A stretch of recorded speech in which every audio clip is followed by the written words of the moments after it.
Good evening, and welcome to the Reel McCoy. I'm your host, Meffistoe, and always with me, my hetero life mate, Know My Feelings. There. Hi, buddy. You're back from your break. Yes.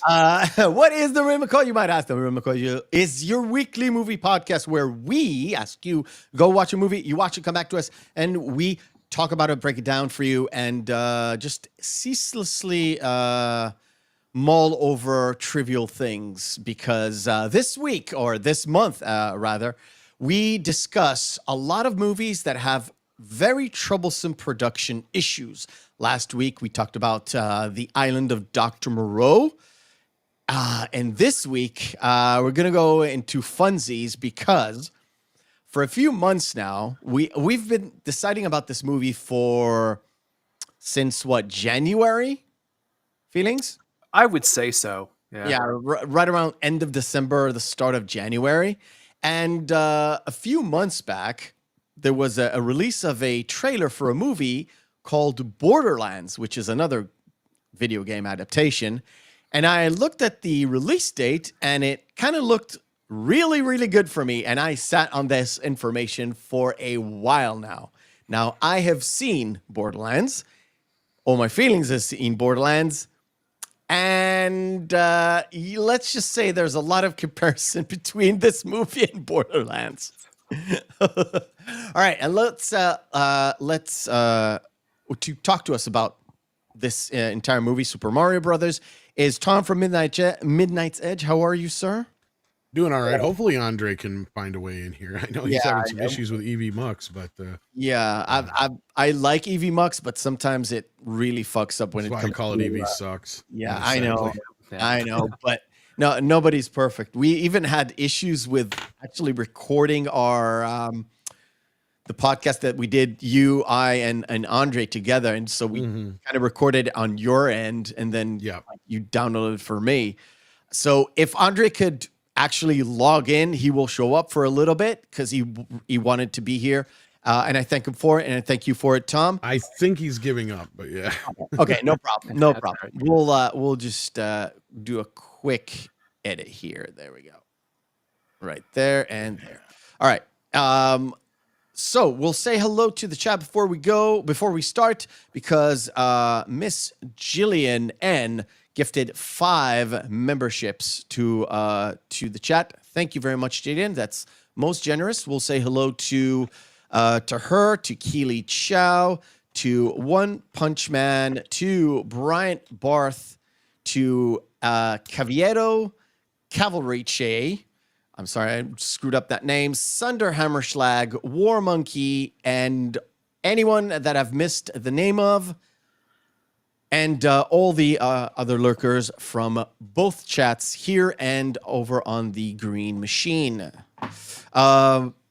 Let's begin, right? Let's just dive into it, because what we do for this entire month is less of a movie breakdown and more of a talking of behind the scenes, although we are going to touch upon some story beats as well, because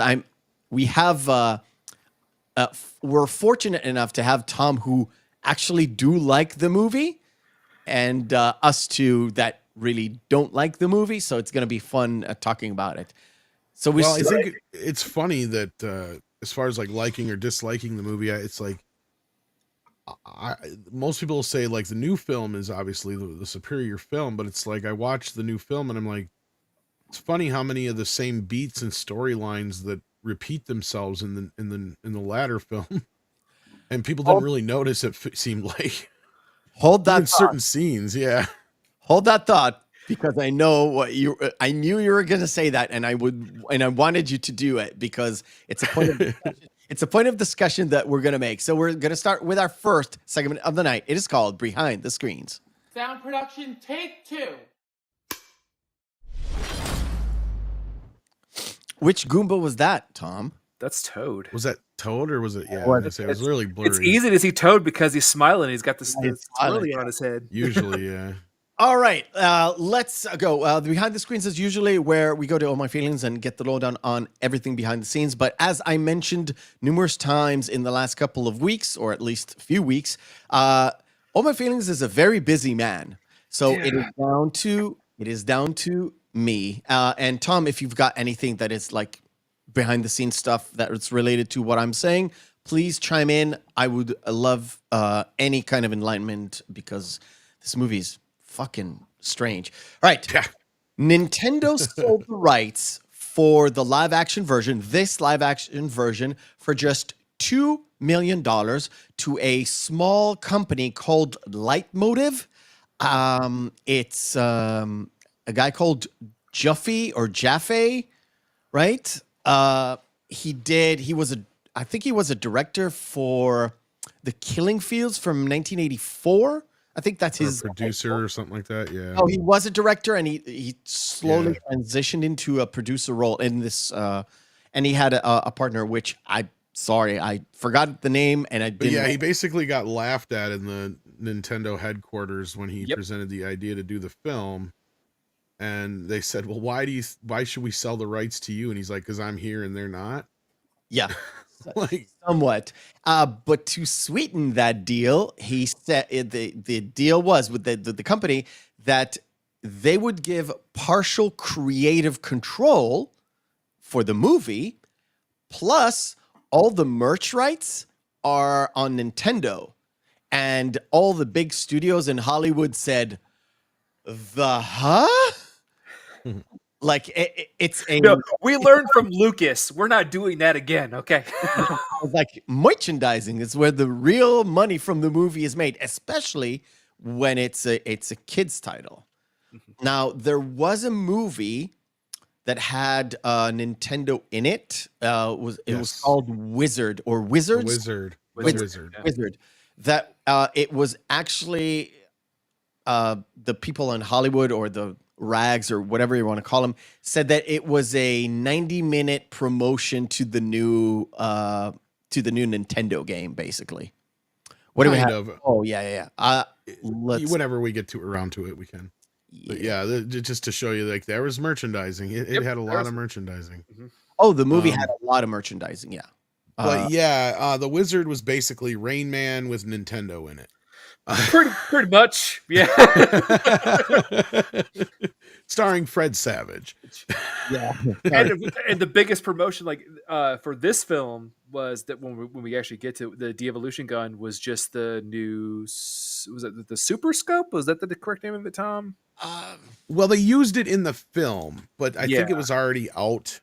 See, that was the weird thing about the movie, was like Nintendo wasn't as hands-on as you would think. Like that's the funny thing about it. The whole thing is, we get into this and you'll realize as the Nightmare moved on through production and the film bombed at the box office and so on and so forth, not to get too far ahead of ourselves, Nintendo from that point on made sure that if anything ever were to happen like this again, they would never relinquish any sort of control Yeah. whatsoever creatively to anybody without any oversight, which, like, again, got us to the new film. It took them that many years to finally, have the Approve. balls to do it again. Yeah.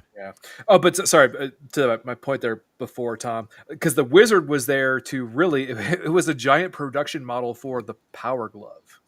Remember that? It was more for Super Mario Brothers 3.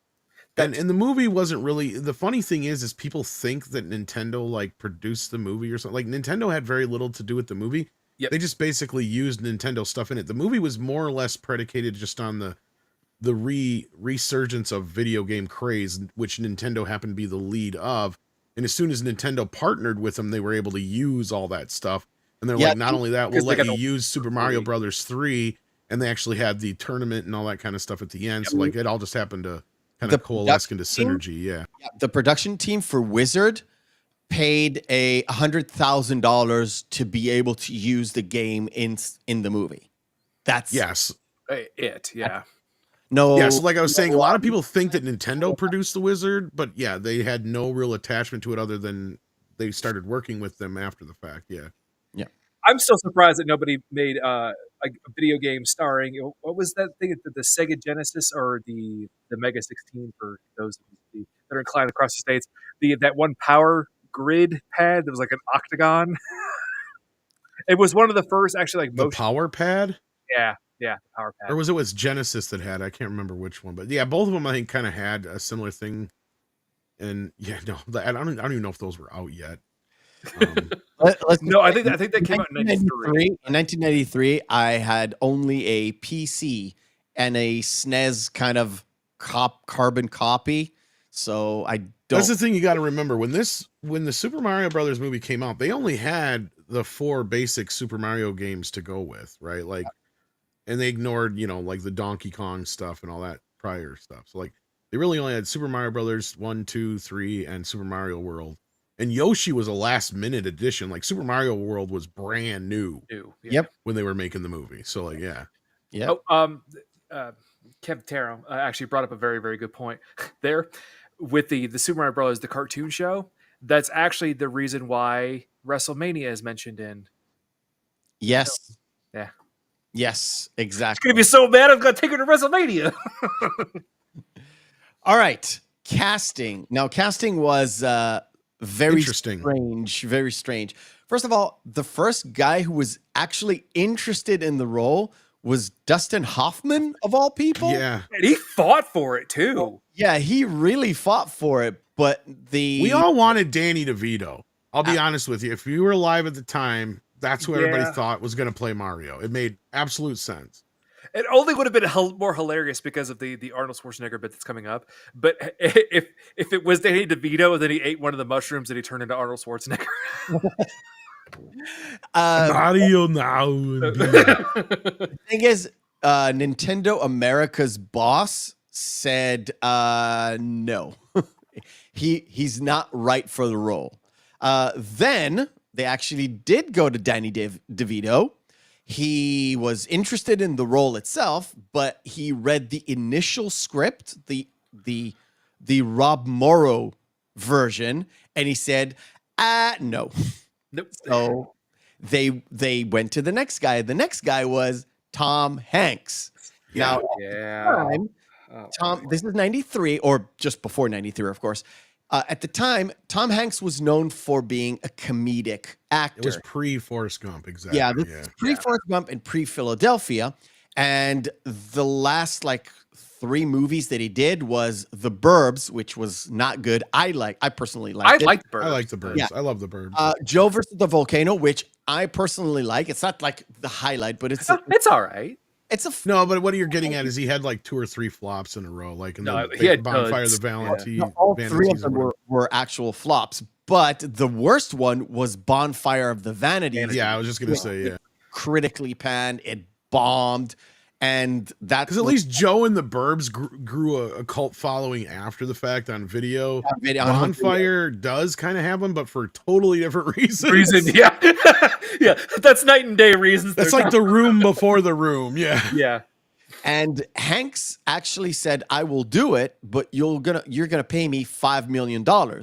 So the Nintendo brass, not really clear it was the Nintendo America brass or the Nintendo Japan brass, probably America, said, it's like $5 million for a $40 million budget. That's a little bit too much. Plus, the initial first couple of drafts were actually not fun fantasy kind of thing. They were a lot more darker. They wanted to model it over like the Batman 89 and TMNT from 90, Right. where it's a little bit darker than what you would expect. And they said, well, he has to be not just a comedic guy, he has to be like a dramatic guy. And Tom Hanks won't carry like drama. So he went out and did Philadelphia and won an Oscar, and then he did Forrest Gump and won a double Oscar. So Yeah. Yeah. It worked out for him. But side note, I'm just laughing to myself about that because I'm thinking of the version of Koopa's City as the Gotham from Tim Burton's Gotham, like just the Cure playing in the in the dance club hall. So for the role of Koopa, both Michael Keaton and Arnold Schwarzenegger were approached. They turned it down. And eventually, Dennis Hopper took on the role again to feed his family. I'm going to tell that story in a little bit. A little bit, yeah. Yeah. So the first director to be hired was a guy called Greg Beeman, who is sort of only credit that he had was License to Drive with the 2 Coreys, Corey Feldman and Corey Haim. But because the next movie he did after that, I didn't write the name of it, really didn't pan out that good, then the brass kind of like, okay, it's Nintendo. It really came from Nintendo. It was like, this guy cannot carry a $40 million movie with this IP. He's gonna have to go. And then they decided to go with TV directors instead. Oh yeah, we're gonna get to that. Now I'm gonna move on to the script, because the timing on when people got hired to do rewrites is a little bit off. That's the problem. Like, I even tried talking to Ed Sullivan a few times about this script. He claims he does not even remember what he did on it. Yeah. And I think he came in late in the game and he was punching up it with jokes, and we'll get to that a little later. Well, but like, it's coming. Trust me. I have his name written down. But there's literally like what, a half a dozen writers that rewrote and wrote scripts for this movie over the next couple of years till it finally got into production. 7. They're actually 7. Yeah, I was going to say about a half a dozen. Yep. It's bad. The first guy who took a crack at it and did like a darker version was Barry Morrow. If you don't know who Barry Morrow is, he's the guy who wrote Rain Man. Now he submitted the first. That's why when it got to the nickname Rain Man, Super Mario Brothers, but like Rain Man, so it was fondly named Drain Man. Which it would have been so perfect though, because could you imagine the marketing for that, Tom? The and movie I think poster? that's why Dustin Hoffman wanted to be involved. It would have been so good. Do that again. But who's gonna play the autistic guy, Luigi or Mario? Well, it is I John think Luigi Leguizamo. would be. Tom Hanks and Tom Dustin Hanks Hoffman and Mario Brothers would have been an interesting combo. Well, both played I'm not going to say retarded people. Both played autistic people. Eventually. Well, they were brothers in Rain Man. That was why I brought that up.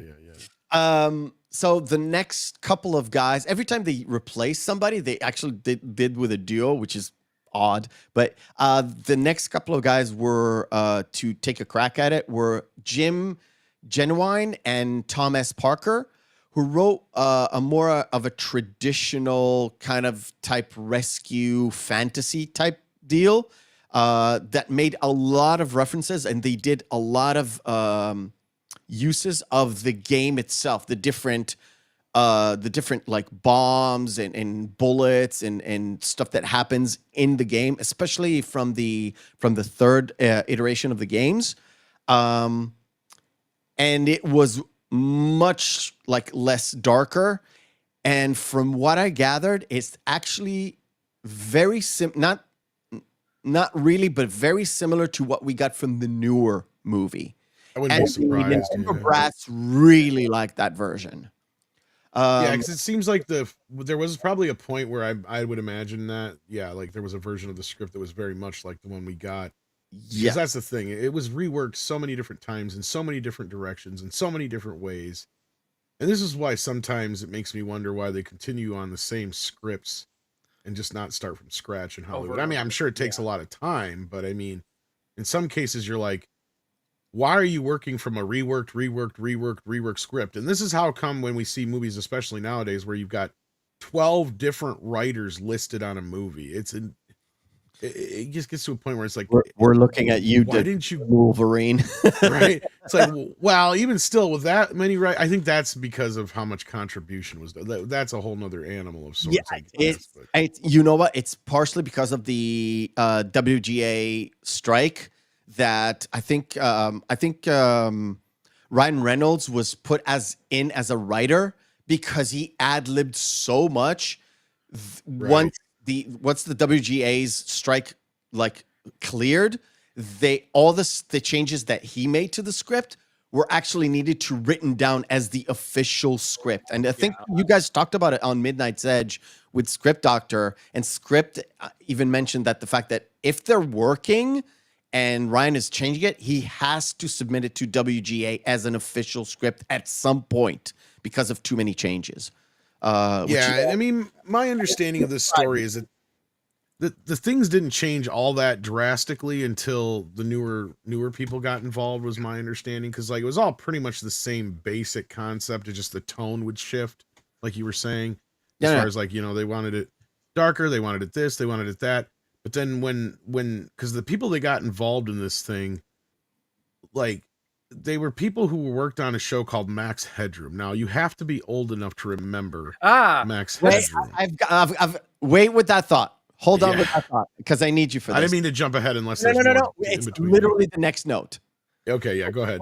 Once Beeman got canned and there was a change with the scriptwriters and all that stuff, the producers hired Annabel Jankel and Rocky Morton, a couple of British directors who did have a lot of industry recognition. They did a lot of music videos. They did a lot of commercials. Yeah. And they were very well known for Max Headroom, like you mentioned. Now, go on, Tom. Tell us about Max Headroom while I set something up here. So the funny thing about this is like, I before I get too deep into it, like on paper, I kind of understand where they were coming from. Okay, because you got to understand where music videos were at this point. And movies were, and music videos were kind of like the farm league of where they started plucking a lot of these young directors from. It was like, you do your due diligence, you do a couple TV shows, you do a few commercials, you do a music video, a big ass, you know, Michael Jackson video or something like that, would like Michael Bay would get you on the map or something like that, you know, somebody like that. I was gonna say, like Bay, one of the biggest, Snyder, Jay Roach, Spike Jones. Yeah, what's his face who did Rush Hour? I can't think of his name right now, but you know who I'm talking about. Brett Ratner. Brett Ratner is another great example of this. So like these guys were kind of in that vein. And at that point, like, especially with music videos that were like trying to do all kinds of neat stuff with special effects, like, and if you're going to do an effects heavy film, like it makes sense on paper. Like, okay, these guys know how to work with effects and stuff. And Max Headroom was an hour-long drama on TV set in the near future where one of the main characters was a quote unquote artificial intelligence character. Now, he was played by Matt Fuhr. He was actually done with makeup and special effects. There we go. Yeah, so it wasn't actual CGI, but the way they did it made it was kind of very stylized and cool. And I think they saw that and they're like, okay, these guys have like a vision, they have a style, they're going to bring that MTV flair to the Super Mario Brothers we want, that kind of a thing. And I think they thought it was going to work out, but we got what we got. As a steampunk movie, the movie works, but we'll get into that a little bit more. But that was kind of what these guys brought to the fold, is they wanted to make it this steampunk meets dinosaur prehistoria world thing. Yeah. And it really just kind of was like wacky for Mario Brothers, but visually stunning for somebody who's like into filmmaking and into film and all that kind of stuff. And the fact that they built this in huge, and I think at the time it was the biggest set ever, because it wasn't even really a set. It was built in this cement factory. They literally built I'm going to get to that. the whole dinosaur town. So yeah, we'll get into this stuff as we get going. But like, these were very ambitious people, and they were a couple at the time. I don't think they're together anymore. They were a couple at the time. Actually, the reason I have this picture on, this is Max Headroom, of course. If you're familiar with the Super Mario movie, this is Koopa. They actually stole this design because Koopa looks exactly like him. Yeah, which is it's hilarious. It's but I mean, for the time that the movie came out, it is very ambitious, and slick, and well made. I mean, you can't take that away from it. Like, let's erase the fact of what it's supposed to be as far as like a Mario Brothers type of film. It has this really ambitious, strong voice, but the problem is that you had two strong voices in this movie, and the problem with the movie itself wasn't the concept, wasn't the idea, wasn't even so much of the execution of it as it was during the execution of it. You had two directors who were butting heads and they wouldn't deal with each other. And this was the biggest problem on the set, was you would have the wife turn around and say, I want this, and we're going to do it this way. Then the husband would come in 10 minutes later and say, no, we're doing it this way. Remember when I said we're doing it this way? So the whole show was like that, I guess. And this is where the actors and the crew had just gotten to the point where they threw their hands up the air and said, pardon my French, literally just said, fuck it most days, and showed up drunk. Oh, there's more. there's a lot more. It gets deeper than that, but like, this is kind of the beginning of this, is like this idea of where you have two people who are clearly not on the same fucking page. That's the problem. Yeah, and the thing is this: the couple we're talking about, Jankel and Morton, they were all on board on the whole being dark thing, and they got the TMNT Batman 89 kind of references, and they even said, "Oh, we're from the Tim Burton school of directing," and I was like, "Uh-oh, oh no." So they got another couple of writers to rewrite this sort of fantasy version into a more dark, gritty style, and that's Parker Bennett and Terry Runty or Runt. And they did it very hastily. And they actually, their version was like, Nintendo said, well, okay, we're on board for your version too. But when the couple of directors saw their version, they were like, not what we wanted from you. So they wanted to incorporate that other dimension, which wasn't in the script yet at this point. Yeah, this is another point where things went a little nuts. And this is what I was talking about, this dinosaur world meets steampunk thing. Yeah, the fact that the meteor was down, it killed a bunch of dinosaurs on our dimension, but it created a separate dimension where multiverses suck. Oh, dude, since forever. And got like a dinosaur evolving into humanoid type deal on the other. The simple way of explaining it is, instead of, like humans in our world, we basically evolved from Cro-Magnons type creatures, basically ape-like creatures, right?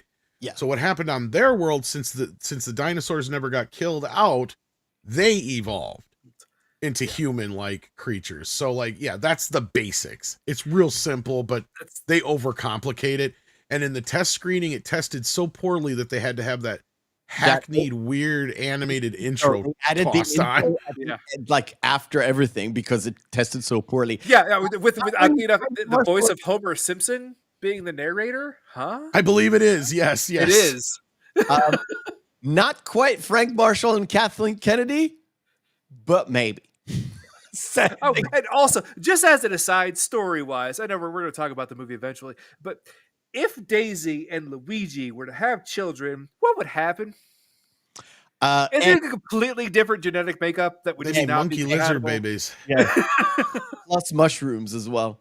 Well, while we're on that note, but since we've actually, and I'm sure a lot of this conversation is going to be more negative than positive, let's real quick point out that the positives of this film is there were some things that this movie did add into the mythos that eventually would become the Bible that people would work off of because of the reason of this film, right? Like, because Nintendo took one look at this and said, no, yeah, don't do this. Yeah. But they liked Daisy. They liked the relationship with Luigi. They kept, this is the first time the last name has ever been mentioned, and they kept it Mario from here on out. The Scapellis have always been a part of the a bit of the background kind of mythos now because of this. There's a lot of little things that they picked out of this movie and kept in, you know, for later on down the road that we still have to this day because of it. So like, there are those little things that you got to give it credit for, but after that, we're going to be kind of, I think, shitting on this movie so much that, and let's not forget the great ass soundtrack. I mean, this movie had a kick ass soundtrack. All right. And thank God that Hocus Pocus is like, yeah, we're not going to use that Roxette song.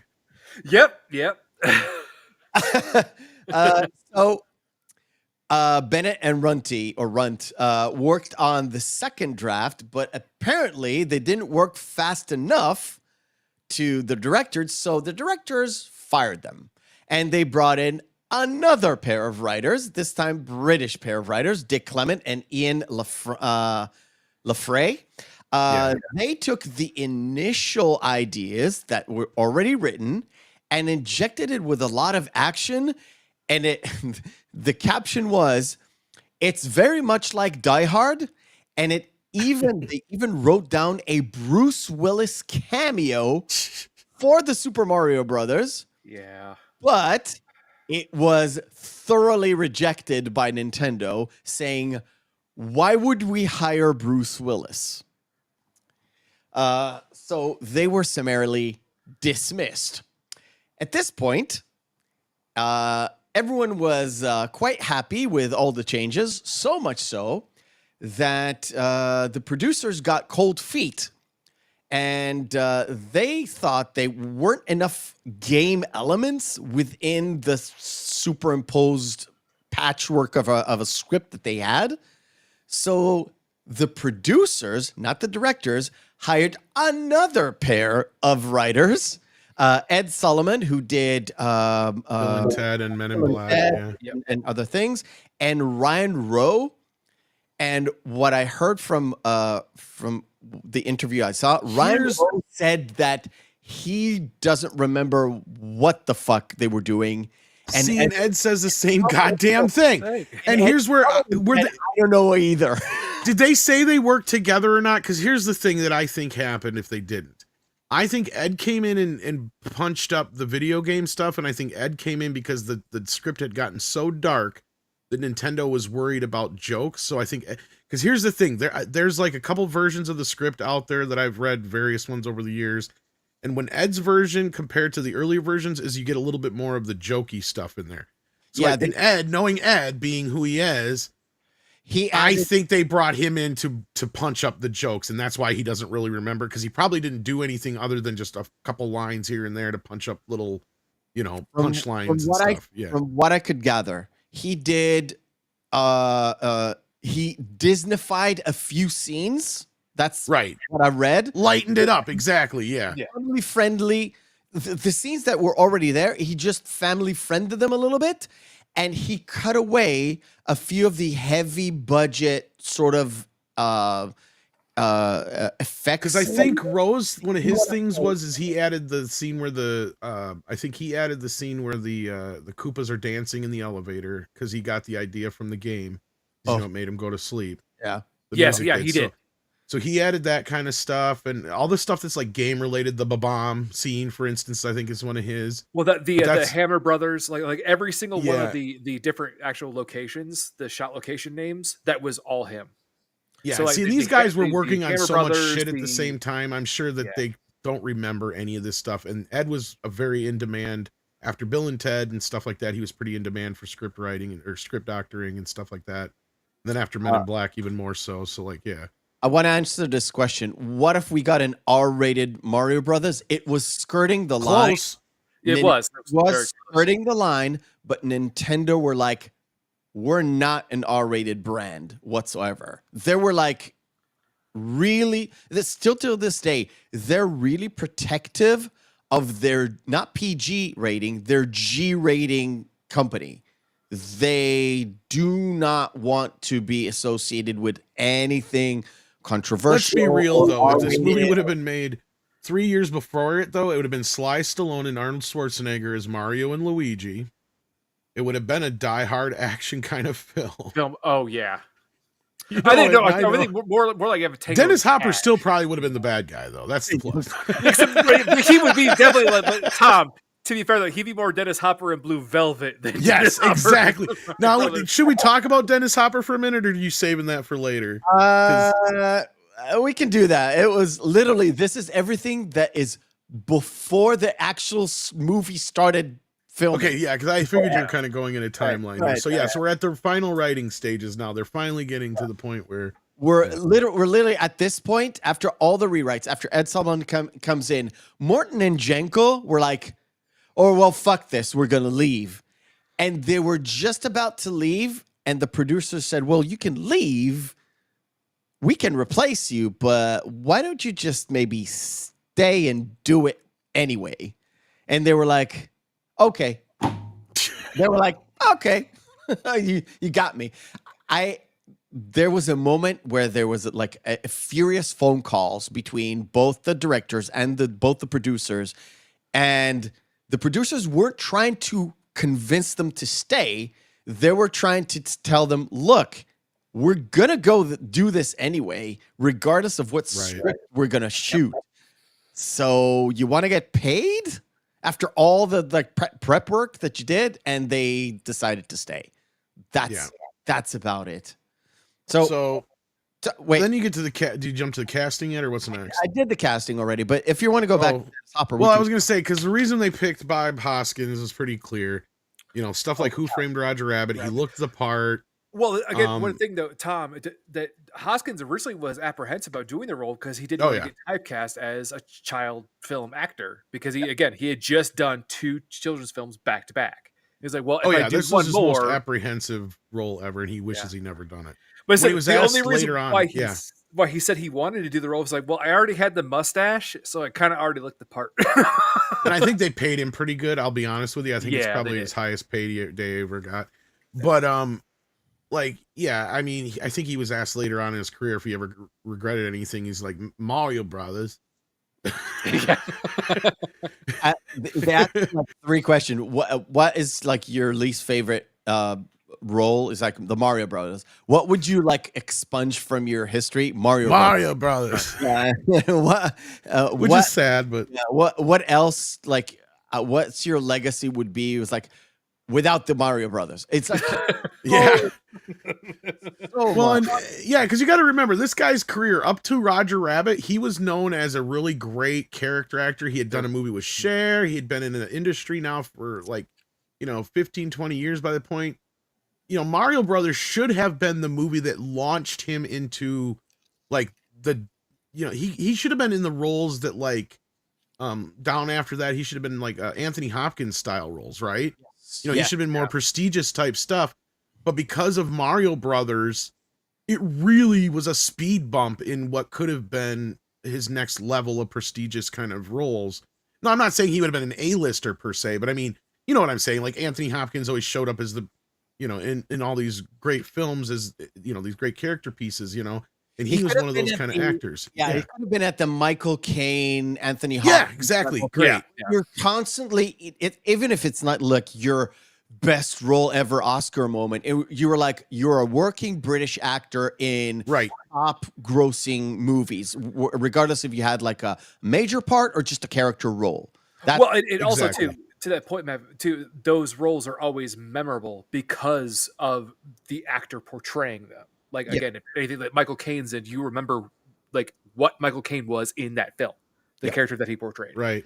And that's what I'm getting at. Yeah, he had that. This was his shot at that next level, and it just didn't work out for him that way. And then I'm pretty sure, I don't know whose idea it was for John Leguizamo, but I'm assuming the pressure came down that we needed some humor, we need a young hip, and John was pretty. Yeah, much, he was. I think he was doing like stuff on MTV and some other shit at that point. MTV and actually like his second major HBO comedy special had just released at that point. Yeah, he was an up-and-coming stand-up.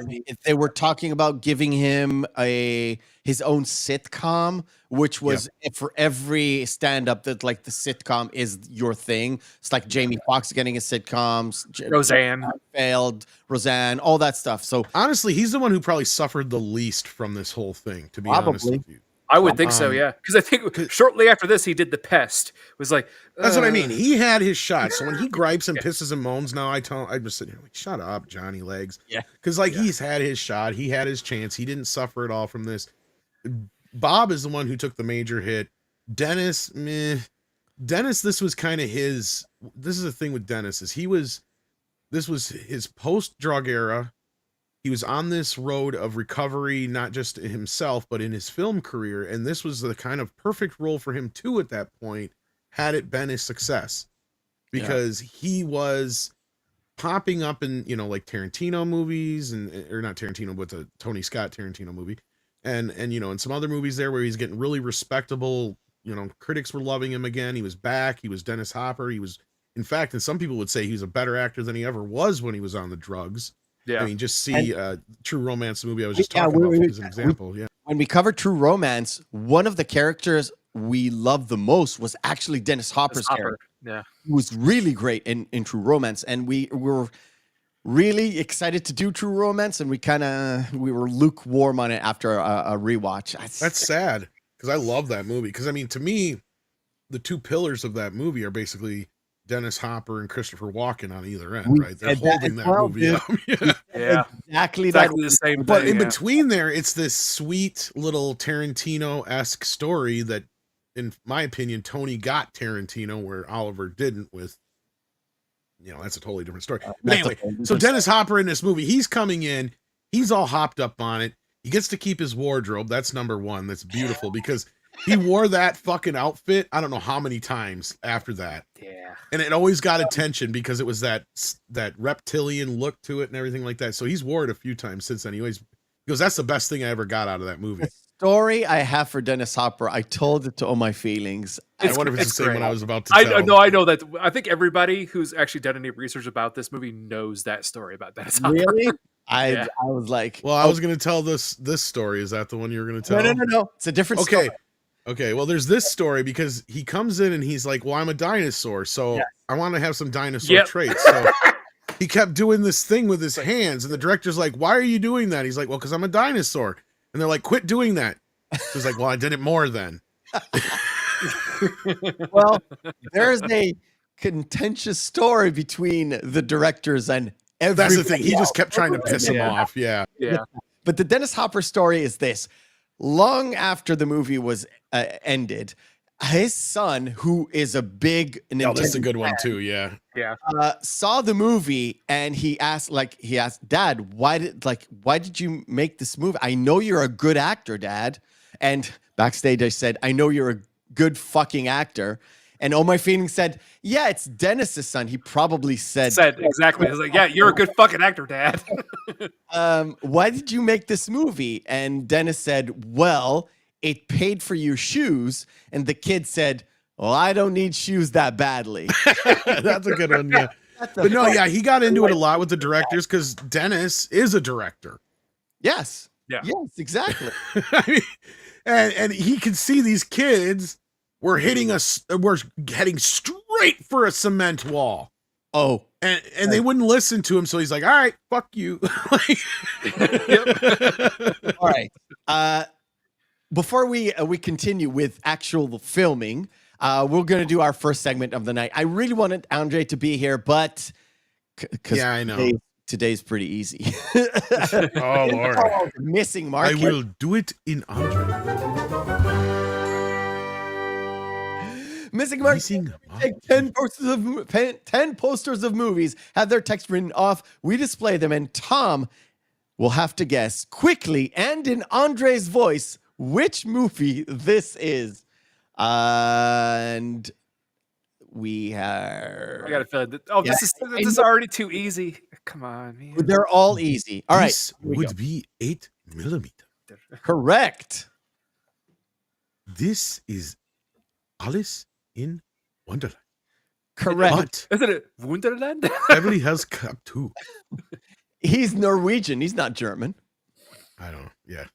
All Beverly right. Hills Cop 2. Correct. Speaking of Tony Scott. Oh, this would be Paul Feig's Bridesmaids. Oh, this is Glenn Ross. Recently watched it. Fantastic. Still a great movie. Still holds up. Oh, So good. this is Gone in 60 Seconds. Correct. I'm curious if this is John Nolan's Inception. Correct. Oh, I believe this is Space Jam. Correct. Gem of Space. This is Suicide Squad, not to be confused with James Gunn's The Suicide Squad. Correct. This would be The Bone Collector. Correct. Told you it's easy. Oh yeah, I've those are rearranged. some good ones though. Those are some good ones. Rearranged a lot. Like all the. I have like 700 posters now. They were divided into Nice. tabs and everything for each episode. Did you get Drew Struzan's book? He has a bunch of them in there without the. I did stuff not, on there. but I found a website, a newer one, that has. They did a phenomenal job of actually ripping out the logos for each movie, especially like 75 up, and wiping away or using the promotional poster for the movie and some of the promotional banners. The newer it gets, the easier it is. Right. They're doing such a phenomenal job. If you want, it's called fanart.tv. It's check it out. fantastic. It's a really, really good website for like if you're looking for anything that is to do with movie posters or movie logos. It looks. Well, I wonderful. suggest if you get a chance to pick up the digital version, if not of Drew's book. 'Cause Okay. It's even got alternate posters and stuff in there too. That's actually a really good idea, Meth. Yeah. Okay. Like there's a few alternates for like Hook and Back to the Future and some other ones in there, I think. So yeah. Yeah, and do you know that the Flickchart website also had like a lot of these alternate stuff, plus from other countries as well, but it's mostly with text. But if you can only read English, then it is just like, textless posters. All right. I still want, Bev, I still want you to do an entire one where Tom and I can be on, because I think you and I, we're still butting heads on who's number one, still Tom. But overall, I want you to do an entire one just with the African version of posters, because they have absolutely no frame of reference. It's just See, like, that one I might don't be a know, tough fucking one, figure it yeah. out. But what he does is he throws me off sometimes when he doesn't use like the video poster, because that's how I end up getting to know stuff so well. Oh, yeah. Like the DVD cover or whatever. Sometimes Yeah. I use a DVD cover, which is a little bit different from the movie poster itself or the promotional look of it. So I keep you on your toes. It kind of depends, but 9 times out of 10, like, yeah, even if I don't know the film, I'll know the DVD cover because of so many video stores. All right. So filming began, and Tom mentioned it before, and Oh My Feelings mentioned this every single time we talk about this movie on like in a different context. Most of the movie, so all the interior shots that were made were done in a cement factory in North Carolina in 90-degree heat and about 60 to 70% humidity.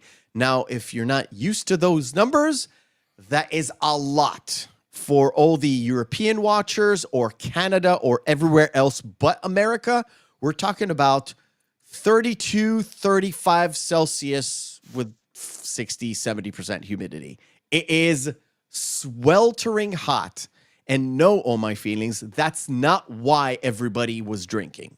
Oh no! I know why people were, but mostly it's like you're basically just in a sauna the entire day. Correct. Absolutely correct. When the actors actually showed up to the script, everybody, like all of them, they had totally different scripts from what they signed up to originally. Yes, I love it. Through all the different couple of screenwriters, and they went to the production team. They didn't even go to the directors. They went straight to the top and was like, "What the fuck is this?" Mm-hmm. And in order to appease them, okay, and to calm everybody down, the producers hired Bennett and Runty back after they got fired to be consultant and do revision on the spot. So much so that Dennis Hopper said, I didn't even bother remembering my lines because they kept changing it almost daily. So I just got the dailies for the day I had to shoot and just read what was there. And I didn't even care. Yep. It's like I didn't do any Which is why the film probably feels so chaotic. Yeah. It shows in that, like, it does not have a strong script at all. And the concept is really kind of exactly. Some character motivations don't make sense whatsoever. Like Iggy and Spike, they are related to Koopa. Is it because they got evolved that's the reason why they turned against Koopa, or were they secretly always against Koopa? But and here's where some of the deleted scenes in the alternate cuts come into play, because there's a lot of the Iggy and Spike stuff that got left on the cutting room floor. Yeah. And they are kind of like in a silent revolt at first that turns slowly into an outright revolt. Revolt, yeah. Brent Barth, do you think they're gonna make another live action Mario flick? No. If it's not after the success after the animated one. No. No. The animated one was such a huge, giant success. They would be absolutely stupid to ever consider making a live action one again. Plus, the next Mario Brothers movie is going to be a little bit cheaper than this one because they already have the assets done. True. Yeah. Right? They just had to add it in, just like the Minions do it. So it was a cheaper than Pixar production. So just do another one would be generally speaking, a lot cheaper. Or not a lot cheaper, but cheaper. Bob Hoskins and John Leguizamo,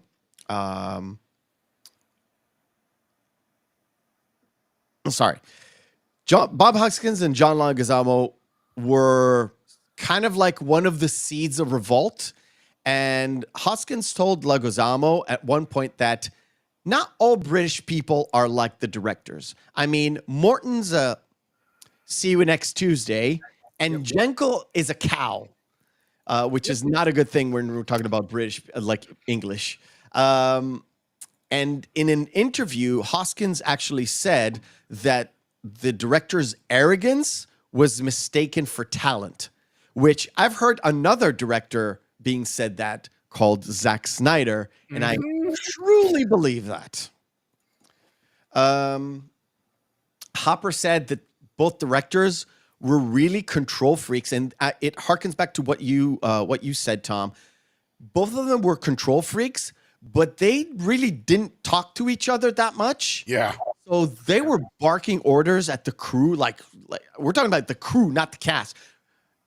And they set up cameras at a different angles, and some of the it got to a point where the crew would just do. Like, they wouldn't even just listen to it. They would just do stuff because like I said before, one What's the director point would say fighting? one do thing, the other one would say, no, I said do it this way. So like, you're right. Like it just got to the point where they would just do stuff and they would wait for one of them to gripe at them. It was completely chaotic, up to the point where the crew typed in a lot of like sayings that Jankel and Morton would say and how dumb it is, and they wore it as a T-shirt outright while they were filming, so the directors would see it. So the silent revolt became a full-on revolt, Kind of like Spike and Iggy, yeah. yeah. Yep. Now, there is a story about Morton, a cup of hot coffee, and an extra. And it really depends who tells the story. From John Leguizamo, the story goes that Morton was so annoyed by one of the extras complaining that the mask and the makeup was too much in this sweltering heat. So he picked up a cup of coffee and dumped it like smoldering hot on the guy. And because the mask wasn't completely secured, it went down the back and really singed his back. That's John Leguizamo's story. Morton tells a different story. Something about there was a cup of coffee. It wasn't his cup of coffee. There was a cup of coffee on the desk where the guy was trying to eat something for lunch or something like that. And he said that the mask wasn't secured, and Morton wanted to prove that it was secured. So he took the coffee where he thought it was an old coffee and dumped it on him, and realizing, no, it's actually hot. So he apologized and got him like fresh water and got him to drink and poured it on top of him. Whatever you can, whatever you want. There was another version where it was because they wanted him to look dirty or something like that. So they just grabbed the cup and dumped it on him without thinking. Yeah, it really depends. The story is really, really strange. But at the end of the day, Leguizamo said that Morton poured the coffee and walked away and said, well, he's just an extra. And Morton vehemently denied ever saying that. Which means I have a hard time. Well, here's the thing. I have a hard time believing Leguizamo. He likes to exaggerate and make shit up. But at the same time, I believe the story that it was, they wanted, I can't remember what the extra was dressed as, but they wanted him to look a little dirty and mucked up or whatever because they're supposed to be in the streets or whatever. And they're like, oh, they're looking too clean or whatever. So they supposedly thought it was cold coffee. I'll give them that much. But it didn't matter. But like the whole walking away afterwards, I believe that. But I don't know about the whole it's an extra line kind of thing. I think that it was just kind of one of those stupid things, and I'm not making any excuses for anybody. I think it was the dumbest thing you could ever do. These people were so like out of their element and out of their league. I'm making this kind of a movie at this point in their career. Yeah. So the mud bath that Koopa and his main squeeze are sitting in was originally supposed to be filled with worms. The actress, I think she's called Fiona Shaw. Fiona Shaw vehemently refused to be in any kind of bath, mud or not, with live worms. She just refused. Wasn't it also cold as well, even though it's supposed to be warm? It was very cold. Yeah. But it's not really like warm and bubbling. It's just air bubbles from like a pipe or whatever. But it was an actual relief to the people who were in it because it was so sweltering hot all around them. True. I guess at that point, it's kind of just like, this exactly. Maybe that's why. Now we know why it was steaming. Yeah. So the thing is, the crew and the cast at a certain point, they were like, well, this is so chaotic. We might as well have fun with it. So everybody were drinking to a certain degree. Now, Hoskins and Leguizamo were having a shot contest at one day because they thought they're not going to be shooting till either later or not at all that day. But then, because everything was so chaotic, they called in, and this wasn't in North Carolina. It was actually in the New York shoot. They shot the truck going down the street and Leguizamo driving. So he actually drove, and at one point he did a break because he was fucking drunk, right? And the side door slid through and hurt Bob Hoskins. He broke his arm. So for the rest of the movie, he had a cast painted pink enough so you won't actually see it. I tried to see where it is. I couldn't make it out because they managed to hide it really well. But yeah, the drinking didn't stop. Really didn't stop by that point. When all the shoot was ending, because the producers and Nintendo didn't like what was going on, they locked the directors out of the editing booth. So they were not allowed to go into the editing room until the directors went to the Directors Guild of America and got an injunction to let them in the room, although they were not a part of the editing process, even though they were in the room. Yes, and the editor had massive complaints. Did you see the interview with the editor? I did not. I did not. It's like, they literally told me one day I'm going to be locked away in a room and I'm to talk to no one except for studio heads. That's it. Yeah. Yeah. The thing is this. The movie was shot for $48 million by the end of it all. That's what they published that is available. 48 million. It was supposed to be 40. It only grossed $21 million. By the way, do you know what movie made more money than this? Made in America with Whoopi Goldberg and Ted Danson. Now, if you've seen that movie, it is dog shit. It's pretty bad. Is that the film that Ted Danson met Whoopi then? Yes. That or they were already dating. I can't remember which, but yeah. What's funny is the budget for this movie wound up being only a few $1 million less than Jurassic Park. Yes. Yeah, that's which came out the same goddamn year. 3 weeks. 3 weeks and after killed it. Warner Brothers, and it killed it. Yeah. It was not. It was already DOA, but yeah, it was the death knell basically. It was look. A successful. Well, 93 was like, unless your movie was called Jurassic anything, you were screwed. Like Schwarzenegger had his worst movie that year. You had this. Like 93 was it was like everything got killed by that. So yeah, it was not a good year to be anything but.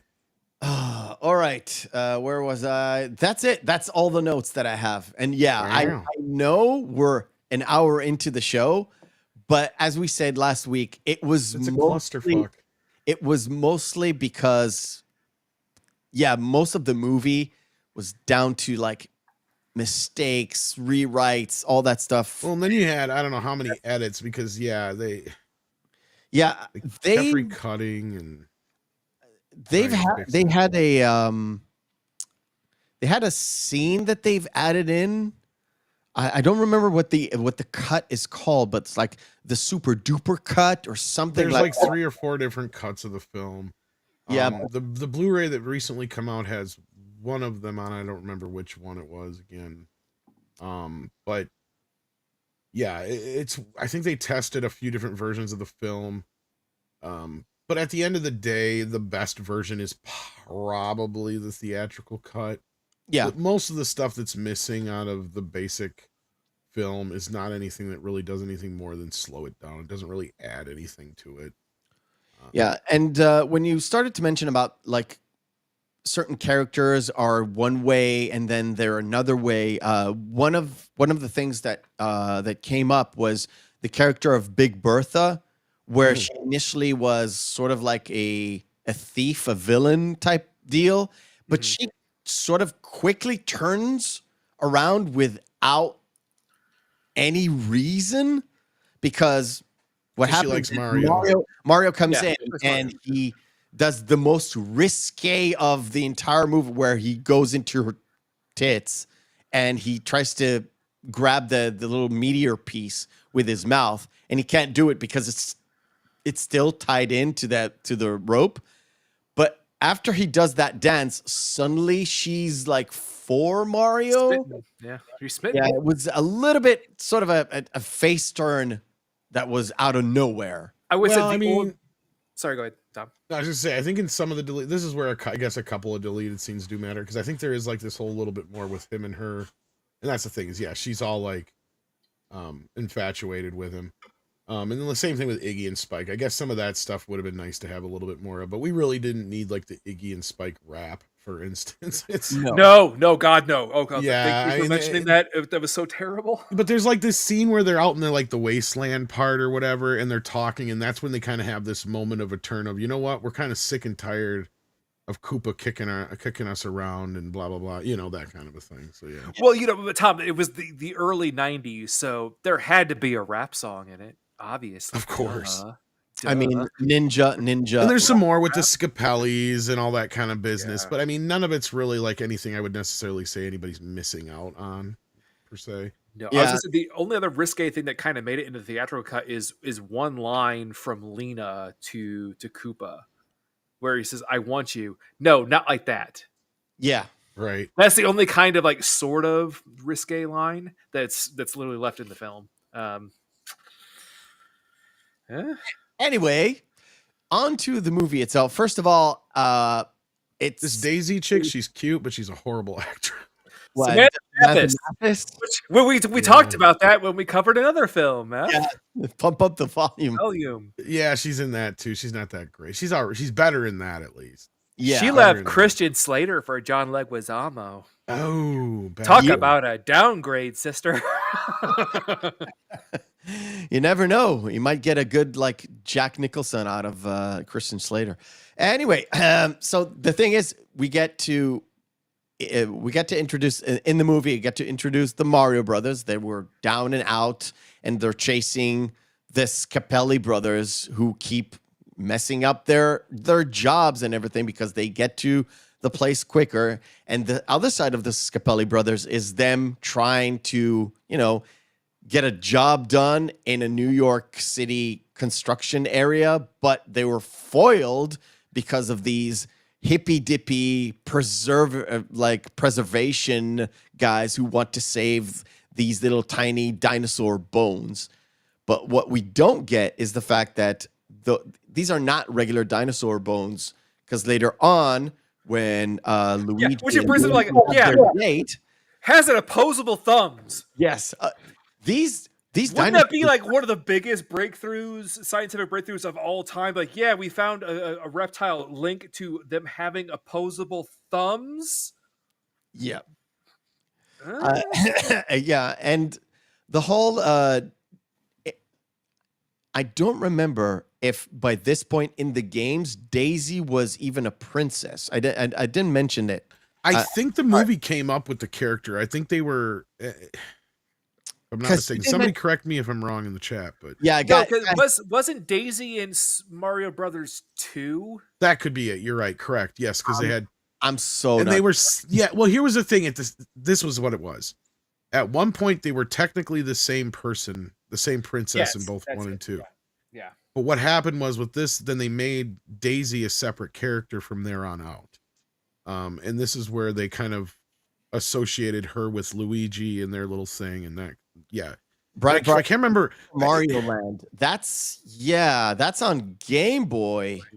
Yeah. Game Boy. So the timeline is a bit fuzzy. That's all I can't remember, but there are things in the movie that they did carry over later on afterwards, and that being that Daisy is a separate character, I believe, was one of them. Yeah, the fact that she's actually Luigi's love interest in the games as well. Yep. Yeah. Stuff like that. Yeah, and the whole point is they sort of meet by happenstance. She goes out to make a call because this is 93, so no cell phones. So you have to get a payphone. Luigi is smitten with Daisy, and Mario is the guy who kind of pushes it to him having this date later that night. Hey, I gotta say, it's Mario and Daniela wingmans right there. They were wingman for life right there. Sure. Come on, you got to give it to them. Well, and then you have the same problem they have in the beginning of the newer Mario film where their truck takes a dump on them. Yeah. And we have this couple of yahoos who Spike and Iggy, is supposed to steal a princess, right? We don't know. This is kind of funny. Yeah. Like this almost feels like something Ed Sullivan would have come up with if it probably wasn't already in the script. Probably, yeah. They all look alike. I mean, With all the chaotic that's happening, the one cast that they got like dead on is Fisher Stevens. Fisher Stevens. oh, yeah. Fisher Stevens good in anything he does, though. man, He's just one of those guys. He's Yeah. so right for that dumb role. It is just it's like, thank Well, you. even They say it's dog, but I don't think there's any real dog in here. Well, I think Richard Edson was also really good as Spike too. Yeah. Yeah, but- he's as good as your. They Booth played kind of guy, played yeah. off each other so well as bumbling. Well, they're kind of a what do you call it? Kind of a yin and yang version of Mario and Luigi. yes, Yeah. they are. The The Koopa cousins. By the way, The Super Koopa cousins. The only thing that would have been better is if they would have been revealed his last name is Hammer, so they would have been the Hammer Bros. Yeah. yeah. The thing with them, I have not seen the ending, the end credit scene ever in my life because I never went that far with the movie. Oh shit! Really? And I saw wow. it a couple of days ago, and I was like, "Oh, that's interesting to have that scene at the end of this movie." Well, now in these characters, they're actually in the game. I don't think they're his cousins, are they? I think they're some of his kids. Because There's some of the Koopa kids in Super Mario Yeah, Bros. there was later version, but it's not actually them. Sort of, kind of. Yeah, well, they look completely Iggy and Spike look completely different. Yeah. And like They The just only took thing that's names from kind shit of was my different point. is Spike has the same kind of glasses, the sunglasses that he wears. They're kind of the same as the character, the ones that the character wears. But my main point was they came in Mario Brothers 3, if I remember correctly, and they were his kids, not his cousins. Correct, yeah. So And there was more of them. There wasn't just those two. I think there was actually Yeah, like 4 or 5 of them. Yeah. And like you said, it would have been a little bit better if they were just called the Hammer Brothers, and it wasn't like, you know, with the big helmet that they have and the actual hammers that they throw, but it would have been a nice little nod because they do have that connection with sort of the King Koopa thing. But you know, it wasted again. And then, of course, when they don't actually get to steal the real Daisy, they steal Danielle instead. We have this scene where they go back to Koopa, where he has his hands in wax. Yeah, that's a typical thing for manicures. It's paraffin wax. Okay, I guess. Okay, Spike is actually not one of the kids here as I'm looking. Okay. You got Lemmy, Ludwig, Iggy, as we said, Yeah, Wendy, Morton Jr., Larry Koopa, and Roy Koopa. And I think Spike was just the name of the little Spike guys. So they just, because that's the thing, is that's when What's His Face come in. Spike shells, yeah. And he was just throwing in stuff from the game. But yeah. But Iggy is one of the kids, yes. Well, I did love the fact that it's a very minor thing, but there is a slight little tagline there where actually it's Luigi mentions sea turtles. Yeah. When they're driving, to mention the turtle bit. And yes, about Mojo Nixon. You know who they really originally wanted to hire for this role, right, Tom? Tom Waits. Oh, yeah. Okay. Yeah. But they brought Mojo Nixon in because, like, yeah, we can get Mojo for literally 1/5 the price. Now, there is a Spike Koopa, and he was in Super Mario Brothers 3, but I don't think he's one of the kids. He's just one of the enemies. So that's probably where they got it from. And the character of Toad was supposed to be some sort of a mushroom man. Well, yeah, it was supposed to be Toad. But they yeah. were like, I don't care. Yeah, Maybe not. Because the entire reference. Well, they give him that little hat and stuff to kind of make him look like a mushroom. The thing is, the whole point is like this is a replacement for the Mushroom Kingdom, where in the game, Koopa took over the Mushroom Kingdom. He stole the princess of Mushroom Kingdom and held it for ransom. That's trust the fungus. premise. But they Fungus turned Among it Us. into this other dimension type deal with the dinosaurs. So Toad couldn't actually be a mushroom guy. So the only remnants for that is the Mushroom King, which is Lars. Which, by the way, Henriksen. Which again, yeah, I know that's Lance Henriksen Yeah. filmed So for weird. like Weird 20 minutes casting. one day. Yeah. But again, Matt, we're going about the whole concept of most of the people being evolved from lizards that remind there. How is the king of?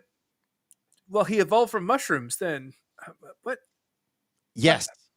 Yes, No. he was de-evolved back into a mushroom. Yeah. So It's- that's kind of the concept, is how they got away with not having them actually look like lizards or yeah. And this whole scene where they get nabbed is right after they were like, "Who are you, Mario? What's your last name, Mario? Yeah. And that So how many Marios have you? There's 3 Marios. 3 Marios, Yeah. Mario, and Luigi Mario. And also, side note, can we just say the fact that the cop's uniform looks like a BDSM costume? Oh no, it's just the leathery parts. Yes. It's And also a side note, best cop ever working for Koopa. Becoming like, how many problems does he solve for him? a lot, I guess. So Koopa kind of he's pretending to be their lawyer, ending up revealing himself immediately after the cop comes in. And of course, they take him into the de-evolution. Before that, too, they put him in Whatever. essentially what are just kennels. Yes. Yeah, Tom, one thing we were kind of mentioning like bits that were going bit by bit behind before we started the podcast today. And one thing that really kind of irked me about this film is how many just flat out exposition dumps there are for the character's sake. Yes. It's wild. There are 3 in this film where Well- apparently everybody on the Koopa side knows exactly like, oh yeah, by the way, we all know that there are multiple dimensions and we know how to actually get back there. We just didn't figure out how to get there until one of your side fucked up and opened up the rift. You know. You're right. Yeah, I And don't know what what they they're do- implying with that, but yeah. Where Lena actually said too, they asked us like, why didn't Koopa go out there by himself? Well, the portal just opened not too long ago. I'm like, Spike and Iggy have been out there for a while. If they can already go there, why doesn't everybody else just go? He's waiting to see if there's residual effects. No, I really don't know. I wish He's I probably knew the just like answer to Dennis that. Hopper, waiting to see if there are actually going to be any residuals. Yeah. Yeah, that's what I wonder. Yeah. Like the whole point of Koopa, from what I gathered from the pieces of very few information that there is out there, he wanted to attack them at once because the humans don't have like armies and tanks and shit, right? Look, for all the things in that he Brooklyn, no apparently less. knows. So strange. Oh, side note, as there's a New York joke that's really great in there. It's like, we must be in the Bronx. Yeah. It's okay, that's a good joke. Nobody goes there. That's why nobody comes up here. Yeah. I went to the Bronx. It wasn't that bad. Well, and I mean, Koopa not was anymore. looking at like merging the 2 worlds, but like the problem we have with the movie is with it all taking place in one small set, it doesn't feel like the world's very big. Yeah. Well, no, And there is like a wasteland area, but we don't get to see a lot of it in the film, but we do get to see it in the work print cut or whatever, because like we get to see more of Iggy and Spike in that area. But like, yeah, That's true. And I was gonna say the only thing that they did was with the actual like how they set up the entire world was just with that one overpanning shot of It's just the graphic of It goes from the down. desert planet with the one, basically like Metro City 1. Well, there is those CGI shots of the city and stuff, but like, yeah. Koopa describes it as, oh, there's one big city and just a wasteland. It's like, Yeah. that's very Dread like. Well, actually, I was thinking more Warhammer 40K, where it's just a hive city. Either way, you're like, you guys are right. Like you're going at any time. Like, how in the hell is he planning on taking over the population of Earth? If It's a bit, like I said, it's a bit strange, but okay. Right. And then did we even bring up the fact that, all these Koopas that are the lizard Koopas or the Dino Koopa guys, basically, so that's how many people that have pissed Dennis Hopper off? Yeah. Like, because we don't see anything that evolves anything necessarily. I mean, we can assume, I guess, you could extend the polarity or whatever and do that. Yeah. But I mean, yeah, well, he's all also into de-evolution with that shit. So like, yeah. Well, he does use it on Spike and Iggy, but why wouldn't he use it on himself after? That's what I said too. That's what I said. The same thing. I'm like, wait a minute here. What? What are you doing, man? And that also brings up the question of how they took over the city to begin with. So it's like, okay, were they always that de-evolved, and he was just that more evolved, so he got his hands on a evolved machine, evolved them, and then he went and de-evolved, the king, or what happened here? Like, what? We get zero references to however he took over the city, how long he's took over the city. It looks like it's been at least a couple years or something like that, Yeah. Was it back in the 20 years ago when they brought Daisy over to begin with? What, like. Well, was that the coup that when he actually did take over then? So that it has to be at least 22, 23 I would say years. 20 some years. Yeah. And also too, they have the giant sign of elect Koopa. I was like, has that been up there since then? Or well, the joke there is he does that, but there is no election. Yeah, he's the only candidate. See, that's the joke, and I don't remember if that's left in the movie or not. See, there's a lot of little things that I can't remember. The last thing I watched, I think, was the work print. So I'm trying to remember what was left in and what wasn't. But no, that joke is definitely not in there. And also throughout the years, I had the cards, and I think I had the novelization as a kid too, which also had more context in it. As far as that's where I remember the whole thing with Koopa. Wasn't there? That's kind of the running joke, is that he keeps running for election, but there is no election because he's the only candidate. Yeah. There was a short animated stuff that was only released very limited somewhere. And there was a comic book, I think, that that gave a little bit of background on the voting thing and that particular world and how it looks. The whole. But we already know if you speak out on Koopa, he comes after you, right? Because that's what happened to Toad, or not Toad. It is Toad. Yeah, they all know it as well. They're like, okay, you spoke against Koopa. Okay, you're gonna be a Goomba. That's it. Yeah. That bit with Yoshi that I actually did appreciate was the reference to him actually using his tongue to grab Lena's leg. Yes. Yeah, Yoshi was one of the cooler bits of this movie, and the fact that worked out as well as it did, considering, I mean, it has a pretty large range of what it can do. Yeah, and what it was able to do in the film. The projectiles that in the game they're supposed to kill you, but in this version they're the cartridges that they use for the jump boots. The jump boots, which is just well, weird. That's the thing, is they tried to add too much logic to some of this stuff. Yeah, right, and that's where I understand. I mean, and this is where Andre probably would have come in and agreed with me on this part. As a steampunk sci-fi wackadoo kind of movie, it works, right? You have all these, on a Star Wars kind of level, everything in the world feels like it works in the world for a reason, it's there for a reason in that world. Yes. But when you compare it to Mario Brothers, it fails on almost every single goldarn level, sans maybe Bob Hoskins as Mario, right? I mean, outside of that, that's about the only thing they get right in the whole damn movie. Even Luigi's too young. Right, that's part of the problem too. You got this problem is oh, wait a minute, Mario's old enough to be his dad. What the hell?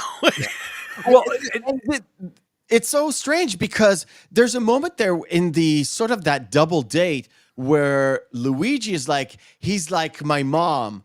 No, sorry, my dad, Dad. my mom, my uncle, my everything. yeah. Because they wanted to set it up where she's an abandoned child, he's an abandoned child. Yeah, They're that's some of the really stuff I just didn't. brother. So Yeah. yeah, the age disparity between the two doesn't really work. No. Now, At this point, there were no like Super Mario Party or all those games later on that they No. actually No. did develop that whole Mario characters, and yeah. Luigi characters as we know him today. But there was because Luigi was just player number 2. There was Right. no He was literally Mario with green green overalls. he was Like- a color palette swap. That's what he Yeah, was. And then it wasn't until Mario 2 where he kind of got a different character, and then we had an idea of what the character was kind of going to be from the animated film or the animated show. And really, whoever brought it up in the chat earlier is right. Like that animated show really set the bar and kind of set a lot of the lore between lore the going forward. But they did pull a few things from the movie. And you know but- what's crazy? The fact that in the live action bits with Lou Albano and the other dude, Mario is the shorter one and Luigi is the taller one, and they actually kept it in the movie. And today, if you look at the characters today, Mario is a little bit shorter and Luigi is a little And bit it was that way in taller. Mario 2 game, and that's why it was always yeah. Exactly. Oh, just as an aside, we talked about, someone had brought it up before, just as an aside, an adult version of that, like utilizing the actual effects that were actually supposed to be in the game. Could you imagine a Super Mario Bros. Film that was directed by David Lynch, where basically like Mario just ate a whole bunch of magic mushrooms and thought he could actually fly? No, the whole movie would be in his head. Exactly. It would be Yeah. a body horror film. And a dwarf and all that stuff. He's actually At the end trying of to. the movie, He's actually he'd be in a crawling fucking through an air asylum. conditioning duct, trying to go through the pipes. The end of the movie be like, Mario, you ain't gonna make the jump. I can make it. And then it I cuts can to make this it. guy jumping off the top of an asylum and splatting on the ground. Yeah. And then then David Lynch comes out and, can you believe it? Leave it. Thank you, Tom. It was That's basically the actual original. I want the poster. Mushroom King to look like a penis. Pretty much. The Mushroom King does not look like a penis, but he does. He doesn't look enough like a phallic penis image. He looks like a single Lance Armstrong ball. I'm not even joking. I need to find it. Just one ball. Just one ball. Yeah, it's really strange, and the fact that Daisy is not like, she's not afraid of him immediately. She's sort of like feels like connection with them at one Well, and point. also, if he devolved, how the hell could he be sentient? I guess. There we go. I have it. Well, I mean, it's kind of like the whole idea of that his essence is still kind of there. And, I mean, you know, as he was de-evolving, he was spreading this out there as kind of like a... Sandra I don't fucking know. This whole thing is just... Yeah. Two on that mushroom. Yeah, no, actually, this does look like something out of a David Lynch movie. I want it to look like a Balzac. Yeah. That or something out of Cronenberg. Or Cronenberg, yeah, that too. All right, enough silliness. Now, with Cronenberg, it probably had like a half human, half pig head on it or something. Yeah, there would be like random teeth scattered everywhere, And like teeth, part of yes, a jawbone. lots of and- All right, enough silliness. Let's play our second game of the night. Let's. We call it Screen Fighter. Round 1. Fight. Screen Fighter is where we take two movies, pit them together, and see which one is the best one. If there's no discernible difference between the two, both of them are good, both of them are bad, we fall into our criteria, which is Saturday evening, Friday evening, out with the boys, out with the girls, out with their significant other. Two movies in a vacuum. Which one will we pop in? Chat participation is most welcome. Apocalypse Now. Talk about production Oh. issues. or Edward Scissorhand talk Feel about like we might be people talking who about her. following Tim Burton? Because these are so diametrically different films, Yes. but they're so good. Just a little bit, Tom. You think? have like the best, arguably probably the best movie that Tim Burton ever made. That's Or right. you have Apocalypse Now, the movie that almost killed Francis Ford Coppola. Yeah. Literally. And Martin Sheen. Literally. And He had a heart attack, well, yeah. And nearly Marlon Brando too. No, But- Marlon Brando almost No, no, ate no. somebody. Yeah. It didn't kill him, but his ego went through the Yeah. fucking roof. Yeah. It was already high, but it went like, oh, let me see where it can go a little bit further. Are we talking the original cut of Apocalypse Now, though? Original cut. Yes, We'll original say cut. Yeah. Then I guess if we're talking original cut, I'm going to go with Edward Scissorhands. Ooh, okay. Because I'm Okay. actually one of those people that loves the overindulgent Redux or Redo. whatever. I watched the redo for the first time this week. It is way better. It Not- is. He just did a better. new version where he cut it Wait, down a little bit. I but know. There's like, I don't like it. I think there's 4 different versions. 3 or 4, yeah. I'm still in the middle of doing research. This film is insane. Yep. I think there's 4 official ones. So Was it- theatrical, director, redo, and another one. I always say, Meph, you wonder why when this month first came up, the first 3 films I put there on the list, and you're like, yeah, that makes sense. Yeah, Yeah. I know. It started with George Lucas and Milius, but yeah. Oh yeah, there's tons. And then it was kind of like a punishment against George for screwing up with THX. He took it away from him. Yep. Oh, man. That's just the beginning. Oh, man. Yeah. Oh, there's so much in that. This movie was cursed, but I'm surprised it ever happened. It was such a clusterfuck. Oddly enough, I'm gonna have to agree with Tom on this. I would rather watch Edward Scissorhands. Rewatchability I'm is all a alone. big factor I'm gonna here. go with Apocalypse Now, the theatrical cut. Like, if it was the reduct, then I would definitely watch Apocalypse Now. But Oh, I don't even know what Red Desert is. I don't Young even know what. Frankenstein. it's a good movie, but yeah, it's very hard to find. All right. Oh, shit. Oh, so too easy. Still Young's Frankenstein, It's but what would you say? Young Frankenstein for me. Young Frankenstein. It's the best Mel Brooks film. hands down. I'm not Barbuka. I'm not a Disney guy whatsoever. She was back covered. Ooh, this is a tough one. Or The Serpent and the Rainbow. Now, I'm sure you guys saw The Serpent and the Rainbow. Oh, yes. I did not. It's really good. It's good, but so is Sleepers. I would go with Sleepers regardless because I really like it. Like, it's not like the most bestest ever movie ever, but for the time, I really liked it. I really Serpent did. and the Rainbow is really damn good, though. It's dude. a horror movie? No, well, it's It has themes. it's loosely based on a true story. It's about a guy who visited God, where the hell did he go? Was it not Cambodia? No. You're thinking about Apocalypse Now. Yeah, I know. I'm thinking about Apocalypse Now. I'm trying to remember anyway, somebody in the chat will get it. He goes to some other country where voodoo's like a big deal, and he gets I thought was it Haiti? Haiti. Thank you. I was trying to remember. I had Cambodia. I couldn't think of anything but Cambodia. I'm like, what the hell is that? It's Haiti. Yeah. Haiti. Yes. Thank you. Voodoo stuff. Yes. Yeah, because I'm having a brain fart moment. He goes through a whole bit about Baron Samedi. Yeah, it's Yeah. It is a trip of a film. It is probably Wes Craven's most well-crafted film as far as like, up until Scream, which is probably like his most, he had the most money to work with. But Which Sleepers. Shit. What did you pick on My Feelings? I didn't say yet. Tom, it's on you, buddy. You're leaving it up to me, you jerk. Oh man. My boy Wes is never gonna forgive me, but Sleepers. All right. Simply on rewatchability factor.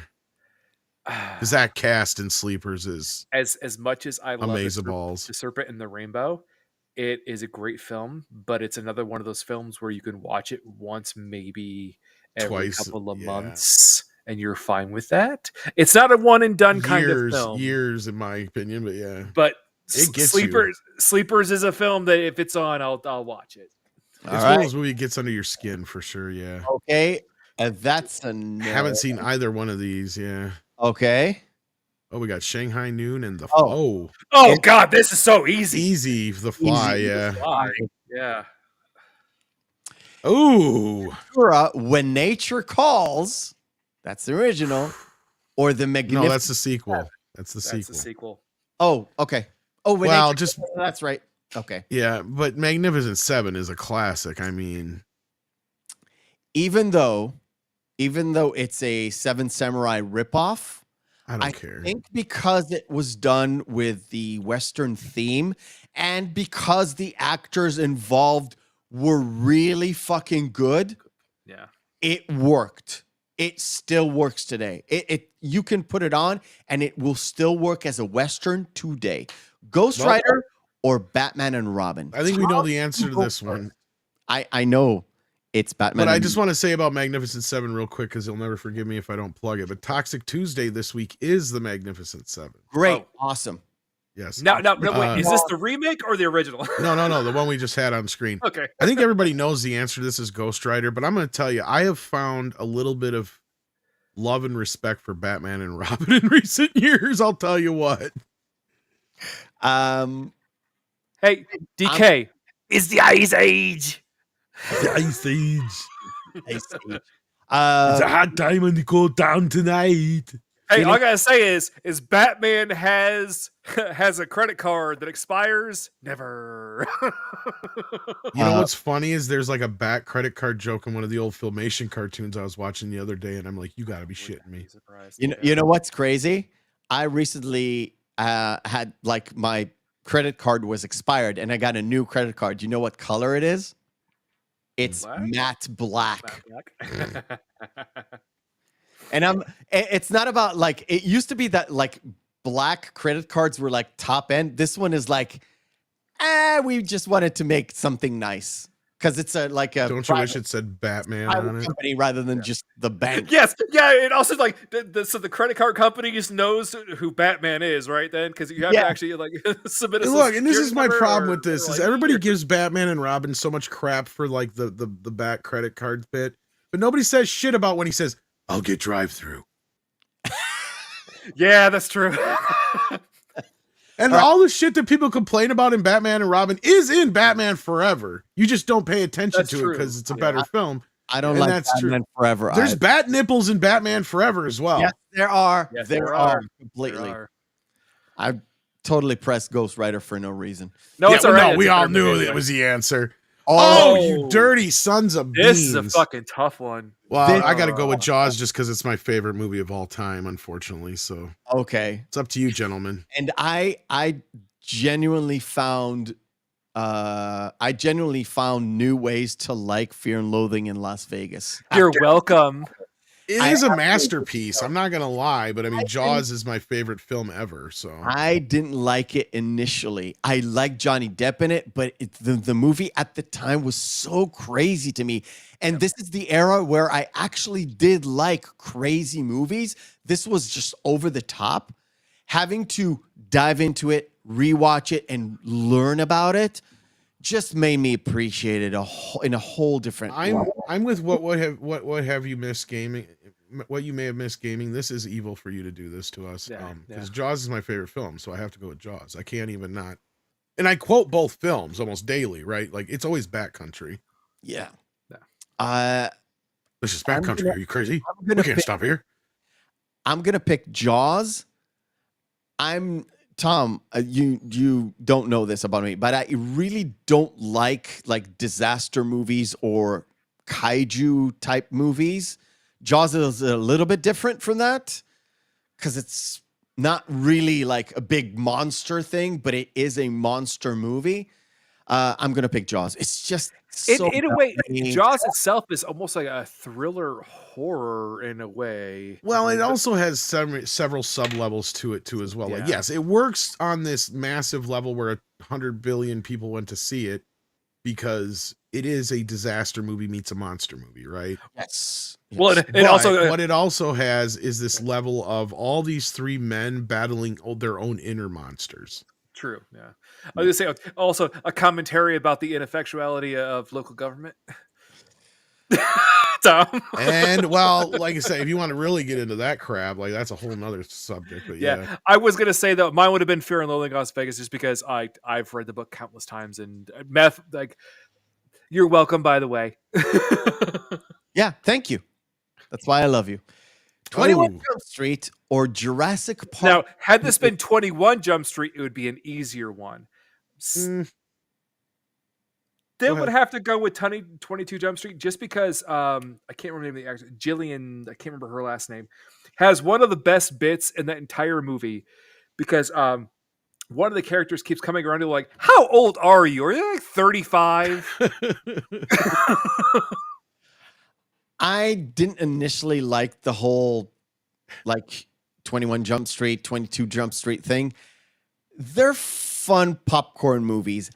I'm not a Jurassic Park guy. I'm not, I never was. I can appreciate how good the original Jurassic Park was. I've seen it 10, 20 times in my life. I don't like it at all. It's a personal thing. I don't like dinosaurs. That's why I don't like Godzilla that much, by the way. You're not a boy. I'm Newsflash! Breaking news! Yeah, no. This is a tough one for me though, because I do enjoy rubber monster movies, and I give them a little bit more pass than certain things. Jurassic Park 3 is actually a film that does have a bit of a tumultuous production involved with it. In fact, supposedly Joe Johnston said he'd never work with Kathleen Kennedy again after this film. I don't know if that's Strange. true or not, but yeah. strange. Yeah. Well, given what's happened over the past few years, I think there's going to be a lot of people that will never work with Kathleen Kennedy ever I mean, again. you've got elements of the film that work. Like, I love that they pull in things from the book that wasn't used in the first movie. That's right? fair. Yeah. Like, I like things like that. I mean, but then again, the whole story is kind of set up predicated on this really dumb idea. And you got the Allen scene in the plane. Even though it's a dream, I don't give a crap. Like, I should like this movie more than I do. That's the sad part. But I do appreciate it more now since the Jurassic World movies have come out. I'll give it that. But look, and then I got the other side of this. I'm a kid who grew up on 21 Jump Street. Like, I knew who Johnny Depp was before a lot of kids in my school did. Me Hey, too. what about Richard Grieco? Yeah, right. So I should not like 21 and 22 Jump Street, but I fucking adore them. So I'd have to go 22 Jump Street. They're so dumb, and I was so hesitant on actually watching them. But I didn't watch them in the theater. I watched them when they came on. We're gonna break through. Yeah, Break through. It was like, why do you like? Could you stop doing that hand motion, man? and the unsung hero of those movies is Ice Cube. He's really good. Well, that's the thing is you got Ice Cube, you've got Jonah, and you've got Channing.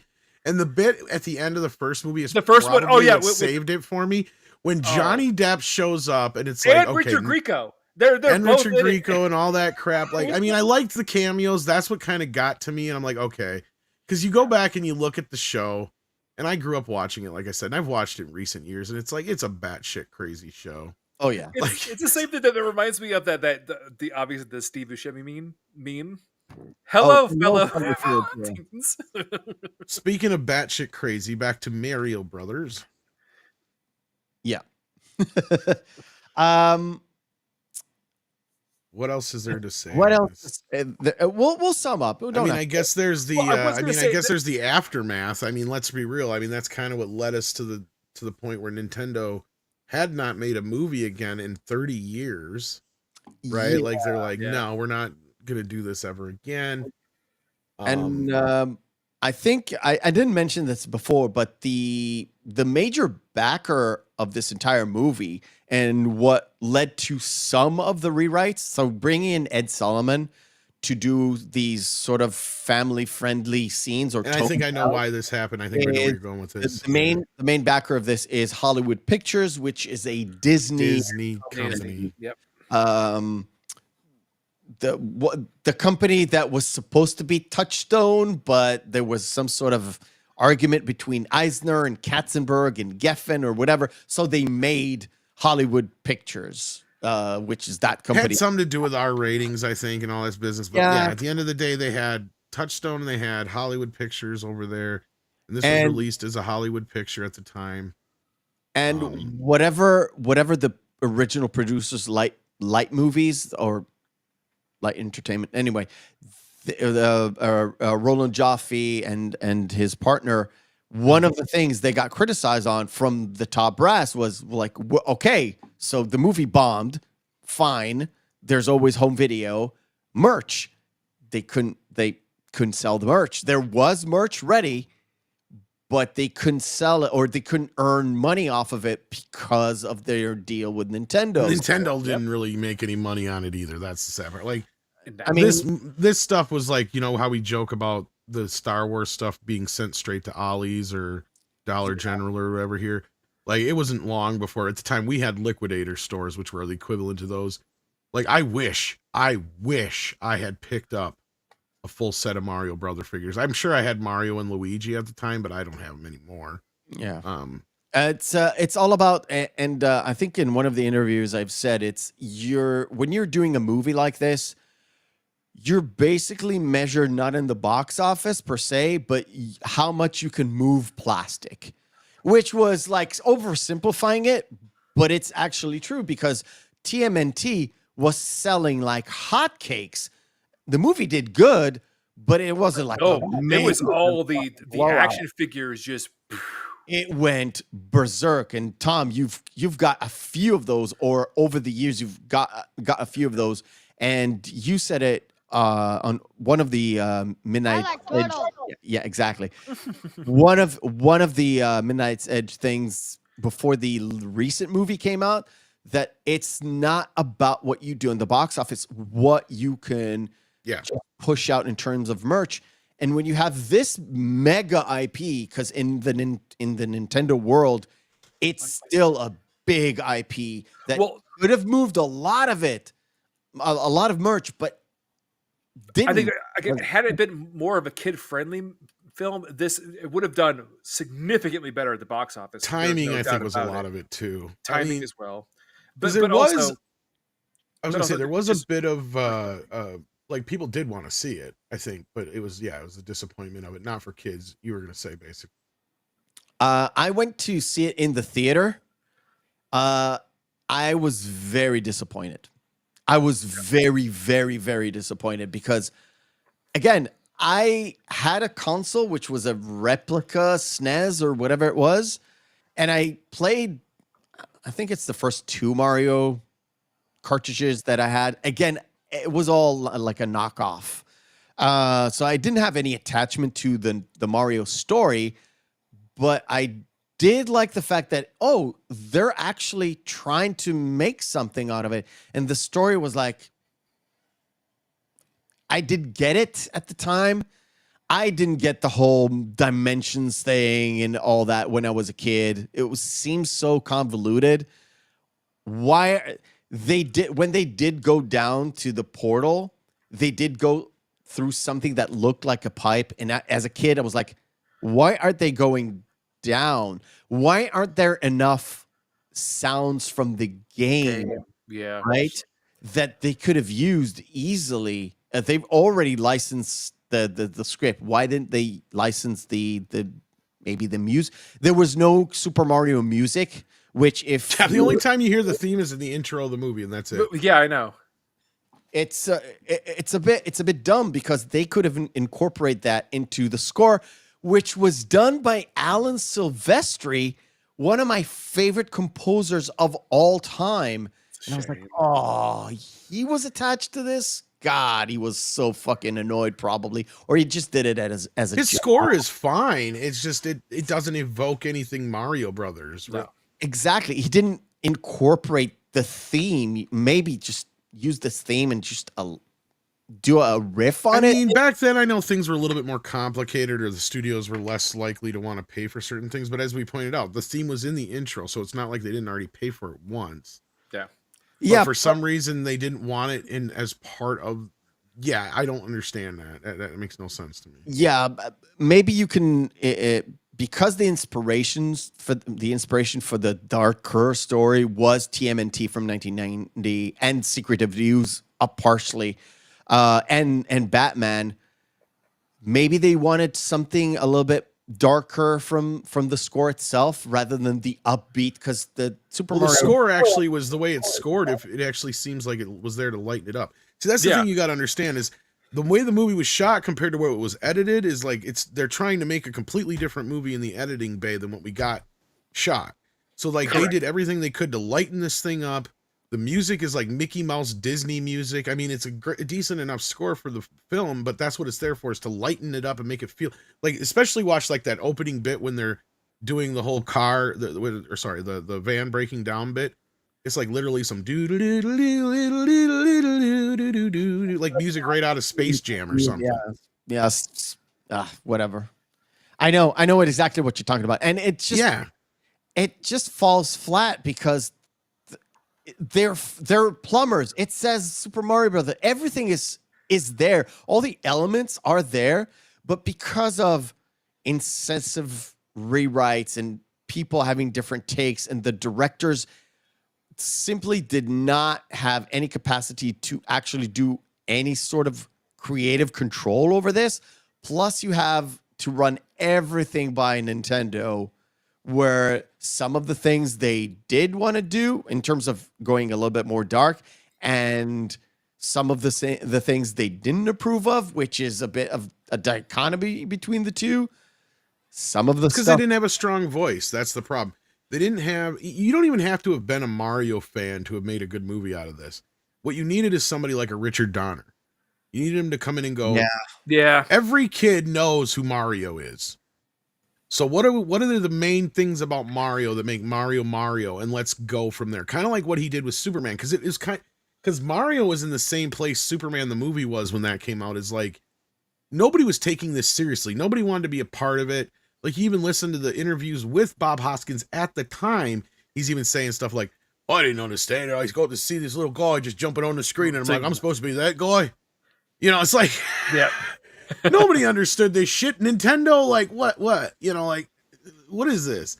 Like, you got to get where this was coming from. Like, you needed somebody who's like, okay, we need to treat this in a way that a kid is going to go see this movie and go, yes, that's Mario. Yes, that's Luigi. Yes, that's the game playing out. If you want, and they had the right idea by wanting to be like Batman and Ninja Turtles, but they didn't understand what made Batman and Ninja Turtles work. What made Batman and Ninja Turtles work was that Batman was more grounded than he'd ever been before, and the Ninja Turtles wasn't the flashy Saturday morning cartoon. It was a combination of the two. So what they wanted was that combination of, okay, we're going to bring Mario to the real world. And there's a way you could have done that, which I think the movie did accomplish that on a certain level, especially considering, as I said at the time, there was only 4 games to work from. Because that's something we need to understand. And the difference between now and then is, like, I think you brought it up earlier, all my feelings, is that, you know, they have this whole world of mythology to build from now, from the Mario world to make the movies from. Like, they literally can just pluck it all from there and just plop it down on a script, and boom, there you go. Just take a bunch of cutscenes and make it into a movie, right? Yep. Like, I mean, that's what you can do now compared to then. They had no real concept or idea of what the Mushroom Kingdom was. I mean, the second game, for Pete's sake, which had the most influence on the franchise to that point, wasn't even a Mario game, and most people know this. No, it wasn't. The thing, it was actually a commercial failure. Well, not only the game actually wasn't, but it was the other game was, but that they repurposed in the US for Mario. Yeah. The Doki Doki Challenge or whatever the hell it was called. Yeah. And those elements, that's what gave the Mario characters the different characteristics. Because like we said before, in the first Mario games, all of them, including just the Mario Brothers straight game, there was no real differentiation between Mario and Luigi. They could have been freaking twins. Right? Like, that's not even there's nothing to differentiate them. It wasn't until Mario 2 where you had the different characters you could choose from where that's when Luigi got the characteristics he did of the tall, lankier version of him and so on and so forth. And those kind of became the characters. And that's the version that they based those animated shows on. And really, that's another thing I think they avoided at the time. And it's maybe because they couldn't license the things from there. I don't know legally, because there is a separation then specifically probably between the animated show and what they could do in the movie. Because I know there was between Ninja Turtles the movie and Ninja Turtles the cartoon, because those two deals were made completely separately, right? Like there was actually no crossover there. They just had this. What I think is really upset is like the legacy of this film is the massive amount of the small glut of video game films that came out after it, especially in the next year, that were absolutely awful films. Number one, most of them came in the wake of like the idea that these were gonna be big, but they weren't. Yeah, go ahead. Yeah. Well, like Double Dragon, first one. Yeah. Which, side note, written by Paul Dini. Really? What? Yeah. Yeah. Like Harley Quinn, Paul Dini? Yeah. Yeah. Okay. Yeah. Weird. And you had to, and of course, after that, we've got like Street Fighter. I was gonna say that's the creme de la creme right there. Yeah. Man. Which again, we talk about this every single time we bring it up, Tom. It's like, that's Raul Julia's last film, man. And the man gave and it. for me, it was last Tuesday. Yeah. and there it is. So, the weird part is it's the fact that Raul Julia did Street Fighter because his son loved the really game, likes Street Fighter. Yeah. So he's really the only one out of there that came out that was anything worth a crap was probably Mortal Kombat. We all know that, right? So like, yeah. I mean, it's a cult classic now, but at the time, I've seen it on the big screen. I didn't like it at all. Oh no! Well, this is where I was defending the new one with people because I adore the first movie. In fact, I watched it twice in one day, and when the came out in theaters. But you watch it now, that movie is a mess. They had no idea what they were doing. It is an editorial mess. There's scenes where people pop in and out, and you have no idea how they got there or where they went afterwards, but yet they show up later on with no explanation. It is a convoluted mess, but I love it. That's the crazy part. I love it years after. Like, I love it. But also, actually, Tom, speaking of great fucking soundtracks, Mortal Kombat, the original one, that's fucking kiss. It's one of the CDs that I actually kept for a long time. It is still at my mother's place. Yes. It's and what's funny is that song predated the movie. It was actually a song from the. I had been playing it already for like 2-3 years in the club at that time because it was a soundtrack that came out. I think was the second game. It was like an album to promote along with the game, and it had just. I don't remember, but I have the CD. I do have it. Yeah. And also, I think sure. KMFDM was on that album too, correct? Yeah. Yeah. I think it's Juke Joint Jezebel was on like 12 different soundtracks. Because it was on Bad Boys. It was on the original Bad Boys. And I think it's even in Hackers, if I'm not mistaken, too. I could be wrong, but I'm not sure about the Hackers, but I think it's track 4 on the Mortal Kombat soundtrack. Yeah, it's in at least a couple different soundtracks. I remember it popped up everywhere. I'm like, what is it with this song? It's okay, but like, it's like it was like the industrial. Basically like a pop song. Like no one had heard of an industrial rock pop track, and it's like, yeah, that's Juke Joint Jezebel. and the thing with the Super Mario Brothers is if it had a little bit more of a single tyrant as a director to guide it, or a stronger producer that can. That's what I was saying. Directors in line. It could have been much better. It needed a visionary. It needed somebody to sit there and go, this is what it is, and this is what it's going to be. And from that was the problem, clearly, is from day one, you had 17 different people who had an idea of what this movie was going to be. And at the end of the day, it turned out to be none of them. Yeah. Right? Yep. Like the studio had an idea what the movie was going to be. The producers had an idea what the movie was going to be. The directors had an idea what the movie was going to be. All 7 writers had an idea what the movie was going to be. The actors had a completely different idea of what the movie was going to be. And some of most them, I think, are importantly- acting in a completely different movie in some cases. But yeah, I was saying also at the end of the day, Nintendo had a very that's different the other idea. thing. And then, of course, at the top of the charts, you had Nintendo going, "What the hell?" Like, this traumatized them Yes. when this happened. I mean, like I said, leading up to it, it felt like the fever was there, the heat was there, but Jurassic Park came in and just sucked the air out of that summer. Like I said, even Schwarzenegger's Last Action Hero failed because of it. Yeah. I know there's at least 2 or 3 other big profile films that came out that summer that just completely bombed because of Jurassic Park. And look, I'm not saying that Mario Brothers would have succeeded any other time, but I feel like maybe a year or 2 sooner it could have done better. I just think it was I being think that actually- it I was think the actually a competing year dinosaur movie. Like, it kind of feels like when 2-3 years later when we got Independence Day up against Mars Attacks. Like, this was the Mars Attacks. Like, it just Well, kinda then got also remember when what was it? Summer Deep Impact and what was the other one? Armageddon? Armageddon, yeah. Yeah, there was that too. Yeah. Like, that's the thing is, like, so it had so many things working against it at that point, and not really anybody in it. Like, if it had Danny DeVito as the star, I think that also would have helped. And a different Luigi. I know. And a different Luigi. Yeah. I mean, that's the thing. They had no bankable stars. The biggest star in the movie is Dennis Hopper. And Yeah. he's not somebody you're going to sell your movie on, right? Like, that's the problem. And John Especially a Leguizamo kid's film. wasn't. Yeah, and John Leguizamo, he would have been better as like a Toad or a Spike type of character. Yeah. You needed like Danny DeVito and Christopher Lloyd or something like that playing these two guys. Like, what the hell are they doing? Like, I don't understand what they were thinking. Maybe not Christopher Lloyd, but you know what I mean? I know someone like Christopher Lloyd. Yeah. Somebody in the same age range, tall, lanky, goofy. I mean, hell, actually, Christopher Lloyd wouldn't be the worst fucking choice. Maybe Crispin Glover could have been. Ooh. No. Oh God, no. Then we'd have got the Mario Brothers movie nobody wanted. Now that only would have been better if it actually would have been in a couple of years. Again, directed by David Lynch.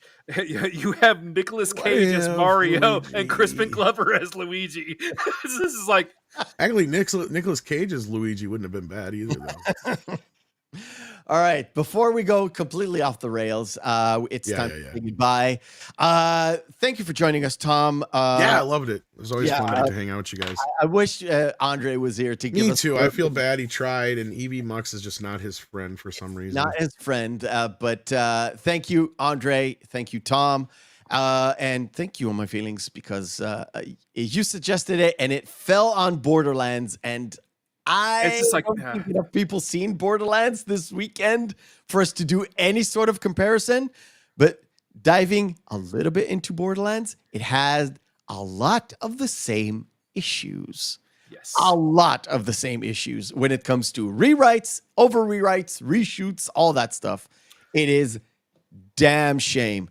But, Hollywood is Hollywood and they are an IP machine. So next week, we are going in a completely different direction with what's going on with the production stuff. I think next week we're going to talk about a little bit more about the actual movie. We'll be talking about the movie a lot more. Yeah. Yes, because the only major thing that happened was a big major thing. Yeah. Next week, we are talking about the Twilight Zone movie, which was basically not one director. It's basically 3 directors because it's 3 movies, 3 mini movies. It's basically 3 episodes of the Twilight Zone just smashed together.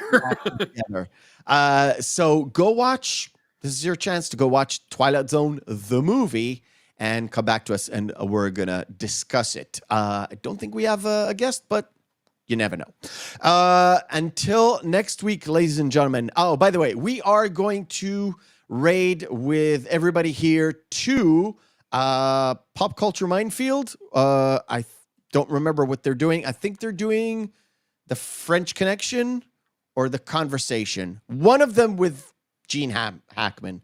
They are doing the French Connection, and I'm probably going to bop over there because I get the best Gene Hackman impression on Man! if you got a guys thing want for to land. stay with the movie talk, we'll just go on ahead and raid them. And until next week, ladies and gentlemen, remember, hope is a good thing, maybe even the best of things, and no good thing ever dies.